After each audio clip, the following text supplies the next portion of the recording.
I'm Katie, and on this video, I'm going to teach you how easy it is to add a lined bodice to any dress pattern. But today I'm going to be talking about the Saltwhistle Dress and Peplum. This pattern is one of Love Notion's newer patterns as it was released last summer. It's made for woven fabrics and comes in sizes extra small to 5X and includes a full bust piece. The Saltwhistle dress also has 4 sleeve options, including sleeveless, a flutter sleeve, a short puff sleeve, and a 3/4 bishop sleeve. It features a slightly blousy silhouette and has an cinched elastic waistband. It's a very versatile pattern and there are so many ways to change it up. In fact, I've made several versions and none of them look the same. It's easy to change the scalloped hem to be a straight hem, to add a longer skirt.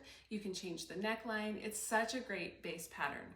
I just moved into my new sewing room, so it's a little bare, but let's get started and I'll show you how easy it is to line the Saltwhistle bodice.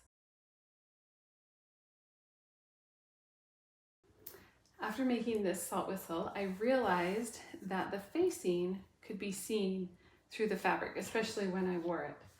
So what I should have done was fully lined this bodice. Fully lining a bodice helps so that for a sheer fabric, there's no line. It also can help from like the facing flipping up, or it can give the bodice a little more stability. There's many Love Notions patterns you can use this same technique for. I've done it with the Sonata.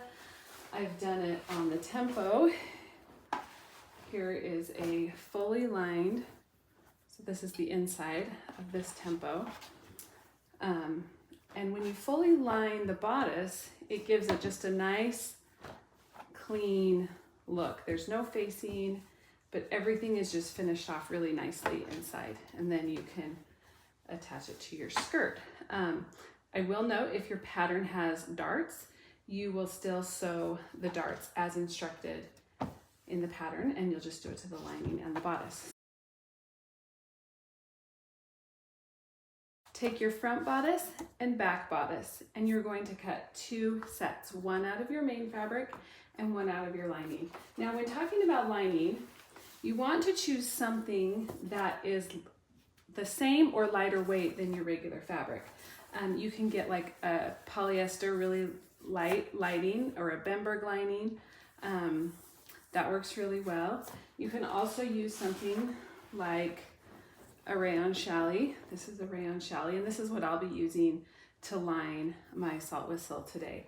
The fabric that I'm going to be using for my main is this Airflow fabric, which is just a really nice, lightweight, flowy fabric that still has some stability, and the rayon challis should pair nicely with that. So what I'm going to do is I'm going to cut 1 set of front and back out of my main and 1 set out of my lining.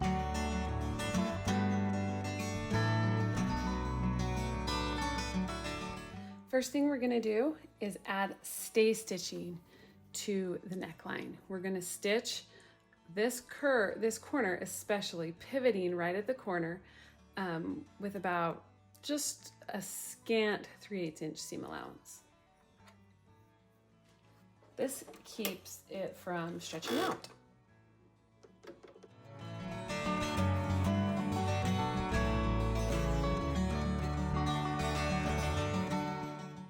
Now I'm going to go ahead and attach the bodice front and the bodice back at the shoulder seams, just like instructed in the tutorial. Now I have sewn the side seams and the shoulder seams of both the lining and the bodice.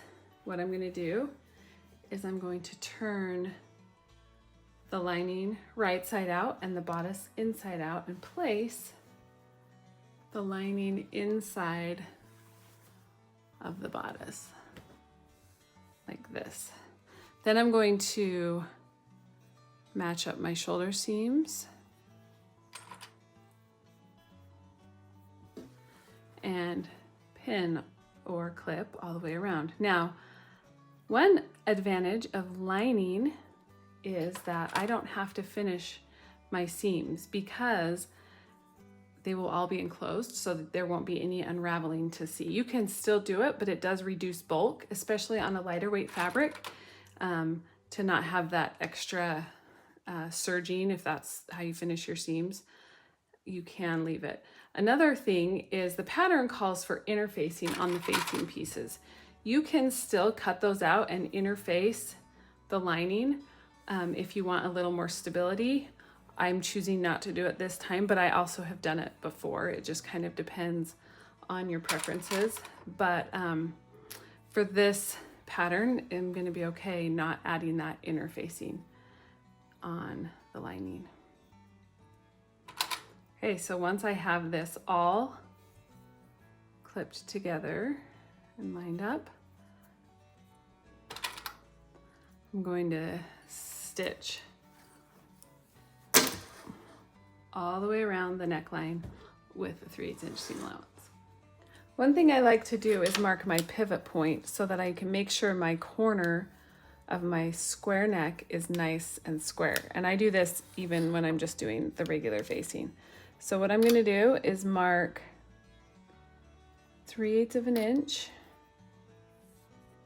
Just draw that seam allowance in. And then same thing along this line.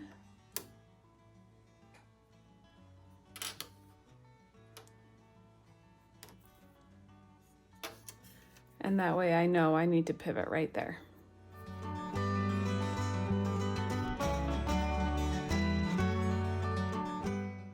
The next thing I'm going to do is clip the corners.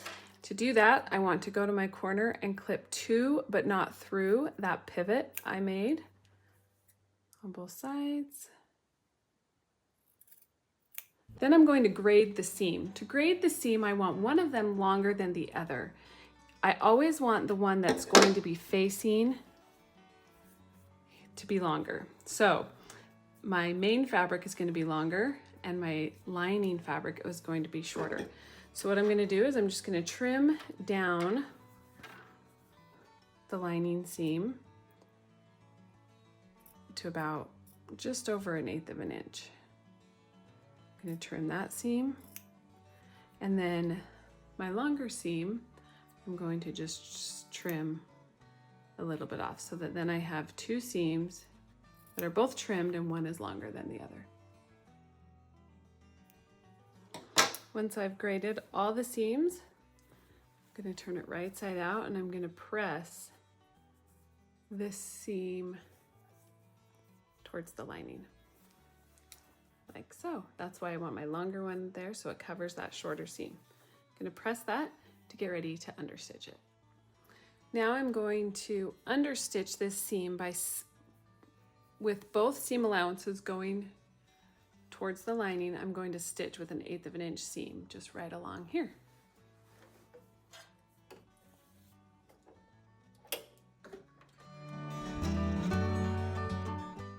Now that the lining is attached nice and neat, we're going to treat this as one piece. So I'm going to go ahead and baste my arm side all the way around.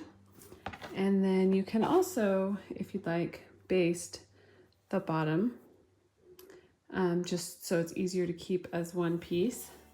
But now I can go ahead and finish as instructed in the pattern. I'm going to go ahead and baste these together, add my sleeves, and add my skirt. So here's what it looks like now that I've attached the sleeves. The bodice is fully lined, and I can go ahead and edge finish these seams and continue on with the rest of the dress. So here's what the final product looks like now that it's fully lined with the elastic casing in and everything. If I wanted to, I could also fully line the skirt using the same technique. I would cut one skirt out of main, one skirt out of lining, and then sew them as one, which is one way you could line the skirt on this one. I hope this video has been helpful in showing you how easy it is to line the bodice of the Saltwhistle dress in peplum. This pattern is the $5 Feature Friday pattern over at Love Notions today, September 8th. I'll go ahead and link to the pattern down below. To this version, I added a tiered maxi skirt, and I've got all the details on how I did that over on my blog and Instagram, and you can find links to those down below as well. You can also find a link to a roundup of all of the salt whistles that I've made. I'd love for you to check it out.